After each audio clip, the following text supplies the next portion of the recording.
नमस्कार, मैं कमलेश कुमार राय। पूर्वांचल विद्युत वितरण क्षेत्र में अनियमितताओं का बोलबाला है। यदि यह कहा जाए कि कुछ भी ठीक नहीं है तो गलत नहीं होगा। बस्ती जिले में विद्युत वितरण खंड तृतीय के अधीनस्थ आने वाले क्षेत्र में 27 अवैध खंभे गाड़ने के बाद अखबारों में अवैध खंभों से संबंधित मामला प्रकाशित होते ही जांच समिति बनाई गई। आधी अधूरी जांच रिपोर्ट के आधार पर अधिशासी अभियंता सहित 3 अभियंताओं को निलंबित किया गया। इस पूरे प्रकरण में यानी कि 27 अवैध खंभे गाड़ने से लेकर गाड़ने के पूर्व क्षेत्र में माहौल बनाने, भूमिका स्थापित करने के साथ साथ अखबारों में निकलने के बाद जांच समिति बनाने और उसके बाद अभियंताओं के निलंबन तक की कार्रवाई में इस पूरे प्रकरण में कुल 3 किरदार सामने देखने को मिल रहे हैं। इसमें नंबर 1 पर तत्कालीन अधीक्षण अभियंता आरबी कटियार का नाम बताया जाता है, जो वर्तमान में मिर्जापुर जिले में मुख्य अभियंता के पद पर तैनात कर दिए गए हैं। और जानकारी के मुताबिक इन्हीं की पदोन्नति में कोई दिक्कत न आन पड़े, इसलिए मुख्य अभियंता बस्ती मनोज अग्रवाल के द्वारा जांच रिपोर्ट को 1 माह तक विलंबित किया गया। दूसरे किरदार हैं जांच समिति के अध्यक्ष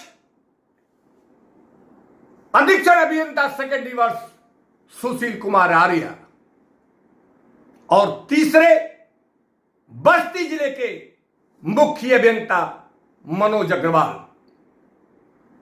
हम आते हैं नंबर 1 किरदार यानी आरबी कटियार की कारगुजारियों पर। बतौर अधीक्षण अभियंता आरबी कटियार के द्वारा संबंधित विद्युत वितरण खंड तृतीय में 27 खंभे जो गाड़े गए, उसके पहले उनके द्वारा उस पूरे इलाके को मालदार बनाने का पूरा भरपूर प्रयास किया गया। कटियार ने विभागीय नीति और निर्देशों के विपरीत क्षेत्र को नियम विरुद्ध ढंग से मजरा घोषित कर दिया गया। आरबी कटियार के द्वारा इस क्षेत्र को, जिसमें एक भी उपभोक्ता नहीं थे, उसको अवैध ढंग से नियम कानूनों को ताक पर रखकर मजरा घोषित करना निश्चित रूप से विभागीय अनियमितताओं का घोर उल्लंघन बताया जा रहा है। यही नहीं, इस 27 खंभों के पहले आरबी कटियार अधीक्षण अभियंता द्वारा बतौर नोडल अफसर 15 खंभों की एक लाइन भी बनवाई गई। इस 15 खंभों की बनवाई गई लाइन पर कंडक्टर लगाने के साथ साथ ट्रांसफार्मर तक रखा जा चुका है, लेकिन अभी तक लाइन ऊर्जीकृत नहीं कराई गई है। और उसकी मुख्य वजह यह है कि उस इलाके में एक भी उपभोक्ता नहीं है।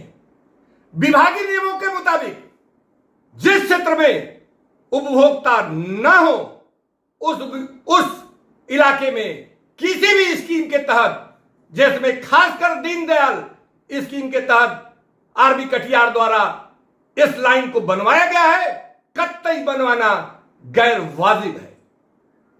वहीं निश्चित हो गया किसी 15 खंभे लगवाने के बाद लगभग इसी कंटिन्यूएशन में 27 खंभे लगवाए गए। इन खंभों पर सौभाग्य से लेकर दीनदयाल तक के टैग लगे हुए हैं। स्पष्ट है कि आरबी कटियार की संज्ञानता और संबंधित खंड के अधिशासी अभियंता हेमंत सिंह की मिलीभगत से यह काम, इन खंभों को गड़वाने का काम संभवतः मुमकिन हो पाया। यही नहीं, लगभग 5 से 6 माह के बीच इसकी सुगबुगाहट हो रही थी, लेकिन अधीक्षण अभियंता के द्वारा कोई कार्रवाई अपने स्तर से नहीं की गई। जब जांच शुरू कर दी गई तो एक तरफ 20 तारीख को जब अधिशासी अभियंता संतोष के द्वारा अपनी जांच रिपोर्ट दी गई, उसी दिन एफआईआर दर्ज करवाया गया। कुल मिलाकर स्थितियां गंभीर और संदेहास्पद है। दूसरे किरदार संतोष कुमार आर्या है, जिनके द्वारा 20 अप्रैल को शहर से बाहर जाने के बाद जांच रिपोर्ट अपने जांच में शामिल नहीं करने की वजह बताई जा रही है।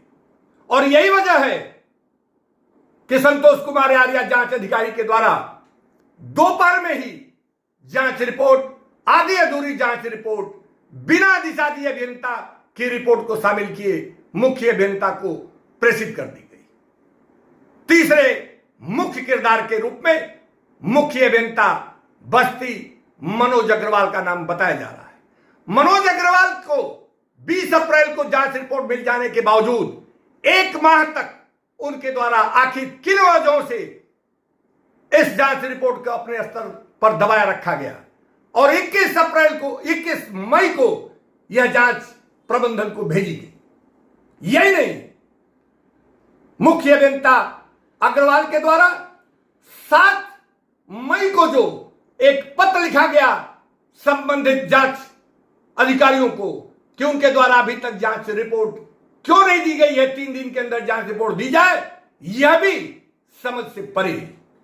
क्योंकि यदि 7 मई तक जांच रिपोर्ट उनको नहीं मिल पाई थी तो ऐसी स्थिति में 20 अप्रैल का संदर्भ कैसे लिया गया है, और यदि 7 मई के बाद जांच रिपोर्ट उनको दी गई तो उस तारीख का उल्लेख उस जांच रिपोर्ट में क्यों नहीं किया गया है।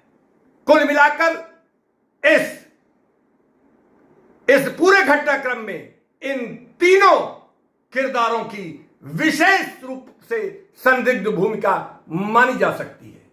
अब प्रबंधन में बैठे नामचीन अधिकारियों की इसमें क्या भूमिका है, यह जांच का विषय है।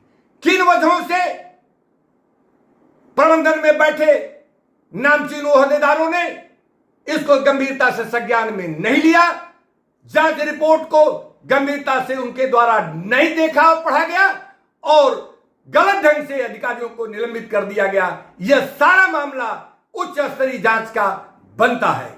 उपभोक्ता मंच के लिए आज बस इतना ही। नमस्कार।